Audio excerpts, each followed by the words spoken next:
Hello friends, welcome to your own channel daily stock. तो आज हम बात करने वाले एक ऐसी रिटेल आउटलेट कंपनी के बारे में जो पूरे इंडिया में second largest manufacture of automotive जो भी इंडस्ट्रियल यूनिट्स या फिर इंडस्ट्रियल के रिलेटेड जो भी लुब्रिकेंट्स आप वापरते हो उसके अंदर पूरे इंडिया के अंदर वो सेकंड नंबर आती है, जिसका मार्केट शेयर पूरे इंडिया की बात करो तो 20% मार्केट शेयर है उस कंपनी के पास।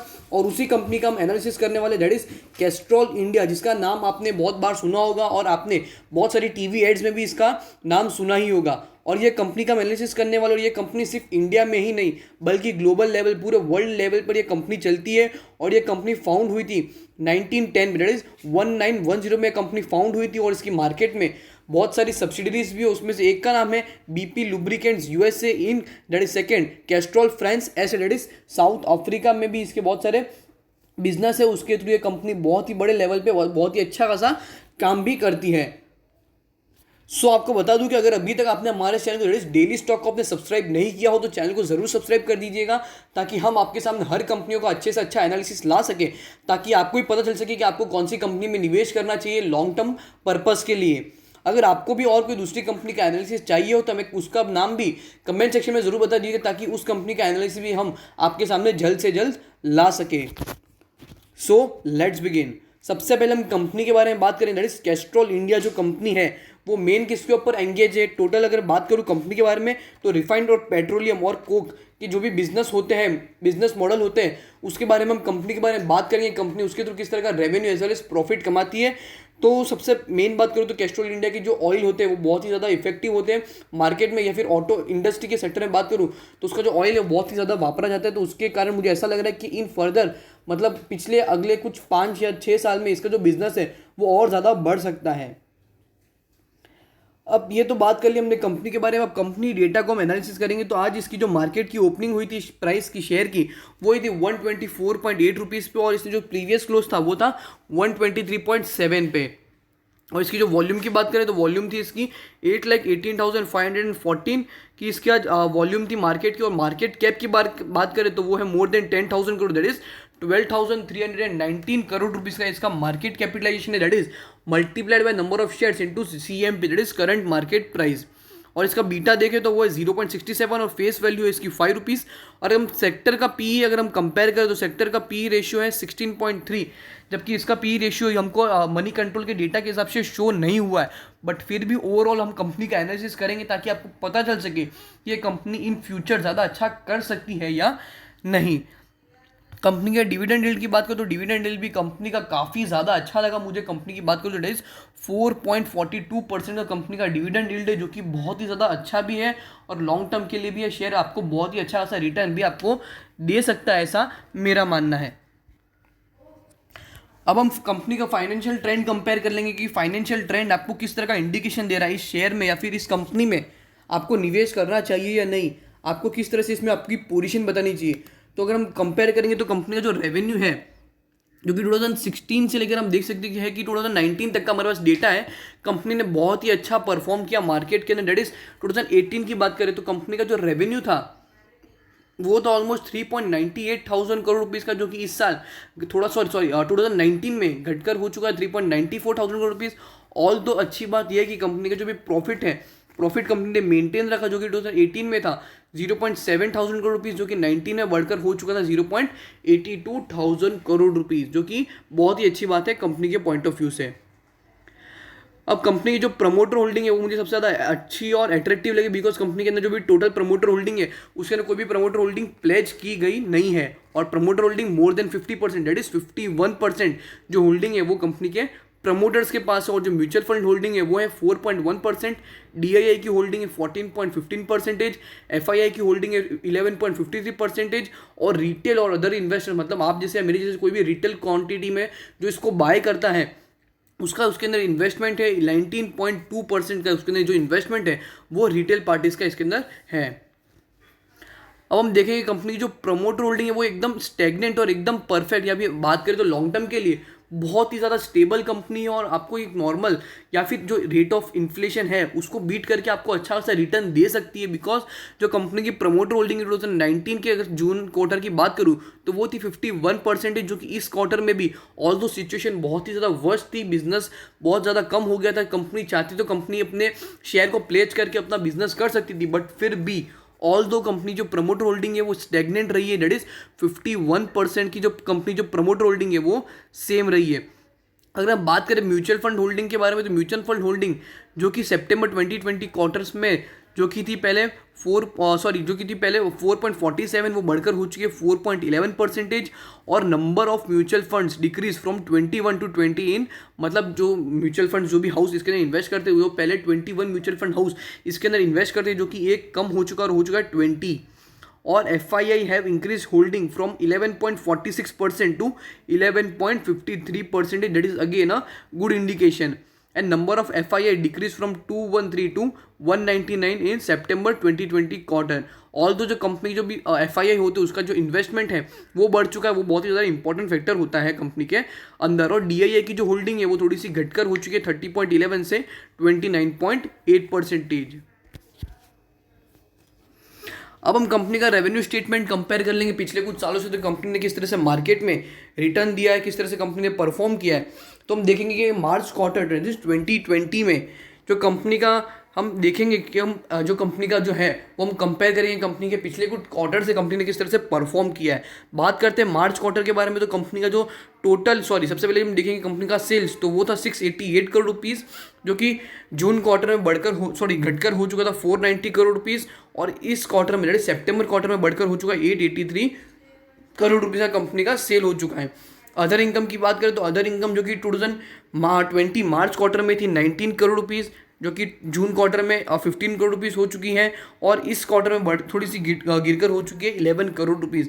ऑल दो इस क्वार्टर में जो कंपनी का जो टोटल इनकम है उसमें आपको बढ़ोतरी देखने को मिले, बिकॉज ये जो क्वार्टर है सितंबर वाला जो क्वार्टर था उसमें बहुत सारा जो भी लॉकडाउन हुआ था पहले वो अनलॉक हो चुका है, तो उसके कारण ही जो कंपनी का जो मार्केट में सेल हो रहा था वो बढ़ चुका है। तो उसके कारण आप देख सकते हैं कंपनी का जो सेल है उसमें आपको अच्छा खासा इंक्रीमेंट देखने को मिल रहा है। कंपनी की अब रेवेन्यू के अपने टॉप लाइन तो हम कंपेयर कर लिए, अब देखेंगे कंपनी का नेट प्रॉफिट किस तरह से हुआ है, जो कि मार्च क्वार्टर में था 125 करोड़ रुपीज़, जो कि जून क्वार्टर में गिरकर हो चुका था 65 करोड़ रुपीज़। और इस क्वार्टर में फिर से बढ़कर हो चुका है 204 crore rupees, that is again a good and a big profit that is companies earning. जो कि टोटल अगर कंपनी की नेट टोटल एक्सपेंडिचर के बारे में बात करें तो टोटल एक्सपेंडिचर कंपनी का भी एक तरह से देखिए कंपेयर टू द रेवेन्यू एक स्टेगनेंट या फिर एक अच्छे बेसिस पे ही कंपनी का टोटल एक्सपेंडिचर हो रहा है, जो कि मार्च क्वार्टर में था 537 करोड़ रुपीज़ का कंपनी का टोटल एक्सपेंडिचर, जो कि जून क्वार्टर में हो चुका था 415 करोड़ रुपीज़ और इस क्वार्टर में हो चुका है 616 करोड़ रुपीज़। अब हम कंपनीज के पर शेयर रेशियोज कंपेयर कर लेंगे, तो पर शेयर रेशियो में सबसे पहले जो रेशियो निकल कर आता है वो है कंपनी का EPS, that is earning per share, company कितने पे कितना पैसा कमा पा रही है मार्केट से।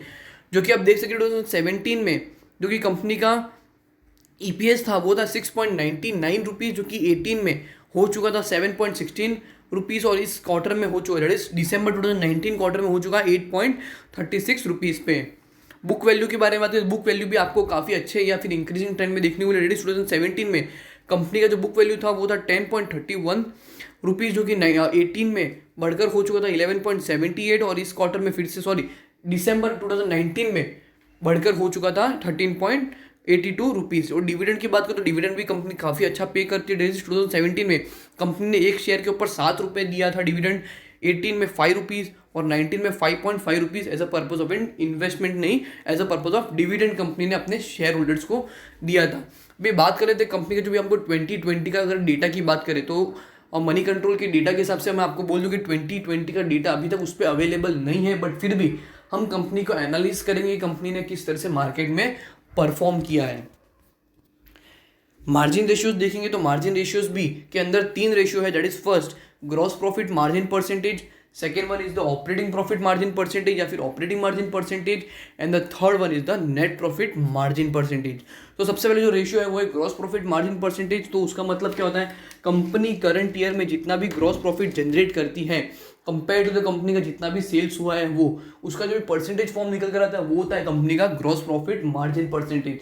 तो ग्रॉस प्रॉफिट मार्जिन परसेंटेज या फिर कोई भी मार्जिन परसेंटेज अगर इंक्रीमेंटल या फिर इंक्रीजिंग ट्रेंड में हो तो कंपनी के लिए बहुत ही ज़्यादा अच्छा या फिर अच्छा इंडिकेशन होता है कंपनी के अंदर इन्वेस्टमेंट करने के लिए। क्योंकि 2017 दिसंबर क्वार्टर में जो company gross profit margin percentage था वो था 31.15%, जो कि 18 में गिरकर हो चुका था 29.58%, और 2019 में फिर से बढ़कर हो चुका है 31.41 के परसेंटेज फॉर्म में। ऑपरेटिंग मार्जिन के बारे में बात करें तो ऑपरेटिंग मार्जिन परसेंटेज मतलब कि करंट ईयर में कंपनी का जो भी ऑपरेटिंग, किस तरह से कंपनी ऑपरेशंस कर पा रही है, कितना एफिशिएंटली कर पा रही है, किस तरह से कंपनी का कैश मैनेजमेंट है, कंपनी कितना एफिशिएंटली अपने बिजनेस को कर पा रही है, वो आपको बताता है ऑपरेटिंग मार्जिन परसेंटेज। जो कि 2017 में था कंपनी का 29.88%, जो कि 18 में थोड़ा सा गिरकर हो चुका है 28.15%, और इस साल 2019 में हो चुका है बढ़कर 29.61 के परसेंटेज फॉर्म में। नेट प्रॉफिट मार्जिन के बारे में बात करें तो कंपनी करंट ईयर में जितना भी नेट प्रॉफिट कमाती है उसके कंपैरिजन टू द कंपनी ऐसी तो भी नेट सेल्स होता है मार्केट में, उसका जो भी परसेंटेज फॉर्म निकल कर आता है वो होता है कंपनी का नेट प्रॉफिट मार्जिन परसेंटेज। तो नेट प्रॉफिट मार्जिन परसेंटेज भी कंपनी का काफ़ी ज़्यादा अच्छा आपको देखने को मिला। 2017 में कंपनी का नेट प्रॉफिट मार्जिन परसेंटेज था 19.3%, जो कि 18 में हो चुका था 18.14%, और 2019 में बढ़कर हो चुका है 21.34% पर। रिटर्न रेशियोज देखिए कंपनी ने किस तरह से मार्केट में रिटर्न प्रोवाइड किया अपने इक्विटी शेयर होल्डर्स को या फिर जो भी इस कंपनी के लिए निवेश करता है उसको। तो रिटर्न रेशियो में सबसे पहले जो रेशियो निकल कर आता है वो है कंपनी का रिटर्न ऑन इक्विटी परसेंटेज या फिर return on net worth. Second one is the ROCE, that is return on capital employed, and the third one is the return on assets percentage. So let's begin with the return on net worth percentage.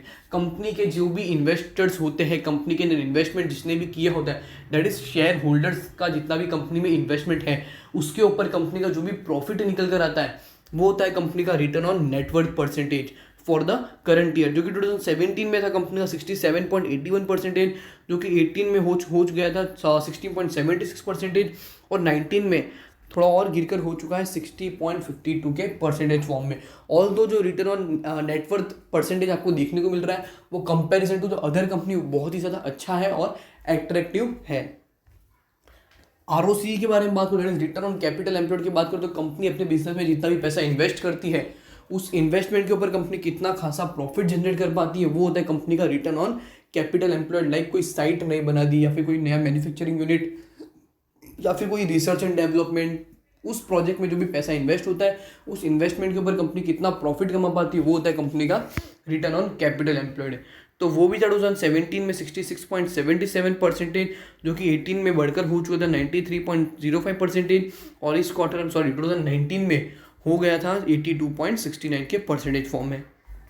Return on assets की बात करें तो return on assets जो कि company के market में जितने भी एसेट्स है, जितने भी कैस्ट्रॉल इंडिया के जो भी प्लांट्स हैं या मैन्युफैक्चरिंग प्लांट्स हैं, उन एसेट्स के ऊपर कंपनी कितना परसेंटेज ऑफ प्रॉफिट कमा पाती है, तो वो भी एक बहुत बड़ा इंपॉर्टेंट पॉइंट होता है from the point of view of the investors, mutual fund houses या फिर कोई भी बड़े large organization of the groups या फिर कोई भी पीपल या फिर बहुत बड़ी ऑर्गेनाइजेशन के थ्रू अगर मैं बात करूँ तो ये बहुत ही ज़्यादा इंपॉर्टेंट फैक्टर होता है। डेट इज 2017 में कंपनी का रिटर्न ऑन एसेट था 34.99 के परसेंटेज फॉर्म में, जो कि 18 में थोड़ा सा गिरकर हो चुका था 33.62%। ऑल दो 2019 में कंपनी फिर से रिकवरी की और कंपनी का रिटर्न ऑन एसेट है वो हो चुका है 37.12% के फॉर्म में।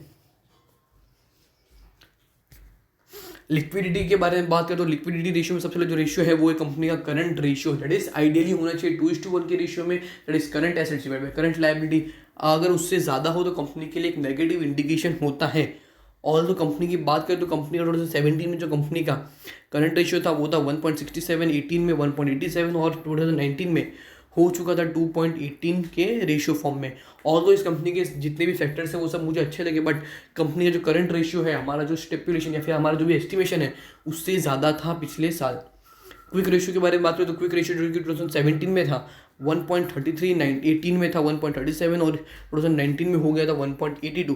Quick ratio that is company अपने बिजनेस को कितना एफिशिएंटली रन कर पाती है, कितना अच्छे से वर्क कर पाती है with the cash that is available in the business, that is quick assets जितने भी होते हैं कंपनी के उसके थ्रू कंपनी अपने बिजनेस को कितना अच्छी तरह से कर पाती है, वो आपको बताया क्विक रेशियो, जो कि आइडियली होना चाहिए 1:1 के रेशियो फॉर्म में।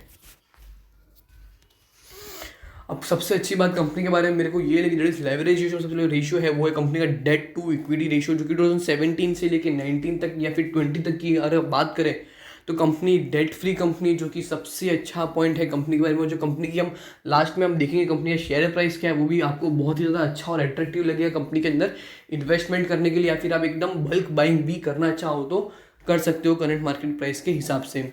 इंटरेस्ट कवरेज रेशियो के बारे में बात करूँ तो इंटरेस्ट कवरेज रेशियो से कंपनियाँ काफ़ी ज़्यादा अट्रैक्टिव है, जो कि ऑफकोर्स इस साल और 2019 में थोड़ा सा गिरा है, बट ऑल दो कंपनी का interest coverage ratio, interest payment है करंट इंटरेस्ट के ऊपर जितना भी पेमेंट होता है कंपनी का रिलेटेड टू द कंपनी की जितनी भी अर्निंग हुई होती है वो भी काफ़ी मुझे ज़्यादा अच्छा लगा। 2017 में था कंपनी का 892.73% पर, जो कि 18 में हो गया था 1008.72% और 2019 में हो चुका है 964.79 के परसेंटेज फॉर्म में।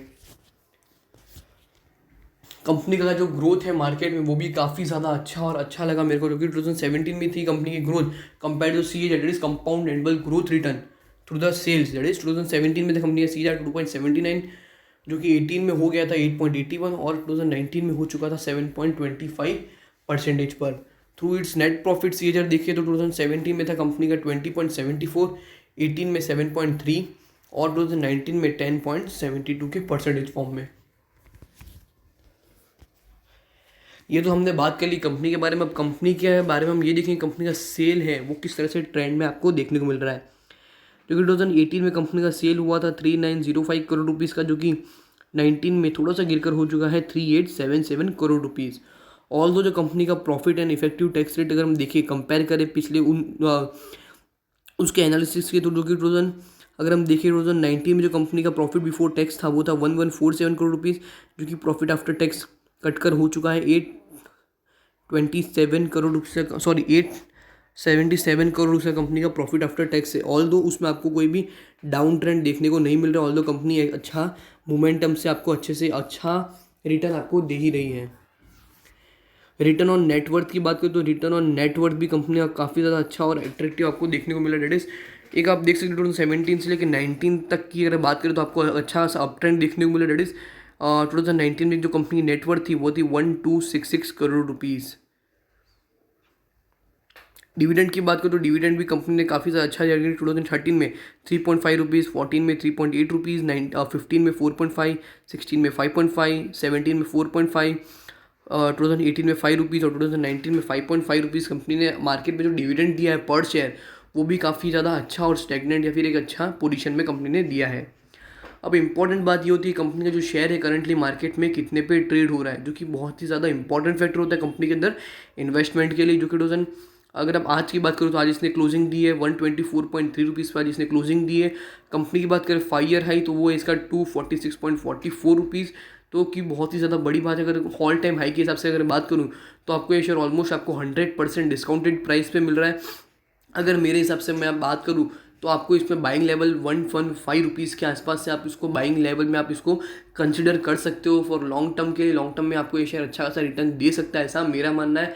अगर आपको भी अगर और कोई क्वेश्चन हो तो आप अपने फाइनेंशियल एडवाइजर से पूछ सकते हो कि कैस्ट्रॉल इंडिया जो कंपनी है उसमें इन्वेस्टमेंट करना कैसा रहेगा फॉर लॉन्ग टर्म के लिए, कंपनी डिविडेंड के मामले में भी कैसी है वो भी आप पूछ सकते हो, या आप अपनी खुद के हिसाब से भी रिसर्च कर सकते हो through the tools of the टिकर टैप, या फिर मनी कंट्रोल के थ्रू भी आप अपनी खुद से रिसर्च करिए ताकि आपको पता चल सके कैस्ट्रॉल इंडिया मार्केट में किस तरह से काम करती है। और मेन बात ये कंपनी का जो मार्केट शेयर है वो बहुत ही ज़्यादा वाइड है, तो उसके तो मुझे ऐसा लग रहा है कि कंपनी और ज़्यादा मार्केट शेयर गेन करेगी इन नियर फ्यूचर्स।